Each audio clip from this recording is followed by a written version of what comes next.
যুক্তরাজ্যের ক্ষমতাসীন লেবার পার্টির মন্ত্রী টিউলিপ সিদ্দিক পদত্যাগ করেছেন।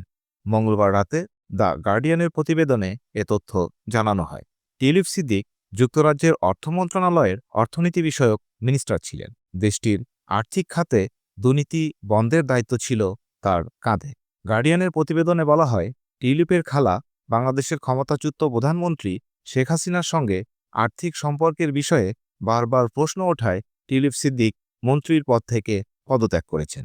সম্প্রতি টিউলিপ সিদ্দিককে বরখাস্ত করতে যুক্তরাজ্য সরকারের প্রতি আহ্বান জানান একজন বিরোধী দলীয় পার্লামেন্ট সদস্য।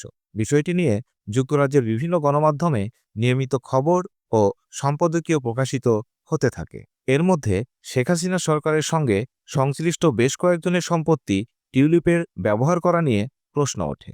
এরপর নিজের বিরুদ্ধে ব্রিটিশ মিনিস্ট্রিয়াল ওয়াচডগকে তদন্তের আহ্বান জানান টিউলিপ। পরবর্তীতে তার বিরুদ্ধে তদন্ত শুরু করে মিনিস্ট্রিয়াল ওয়াচডগের উপদেষ্টা লরি ম্যাগনাস। বার্তা সংস্থা রয়টার্স জানিয়েছে, টিউলিপ প্রধানমন্ত্রী কেয়ার স্টারমারের কাছে তার পদত্যাগপত্র জমা দিয়েছেন। তবে এতে তিনি উল্লেখ করেছেন, তার বিরুদ্ধে যে তদন্ত হয়েছে সেখানে মিনিস্ট্রিয়াল ওয়াচডগের উপদেষ্টা লরি ম্যাগনাস তার বিরুদ্ধে মন্ত্রিত্ব নীতিভঙ্গের কোনো প্রমাণ পাননি।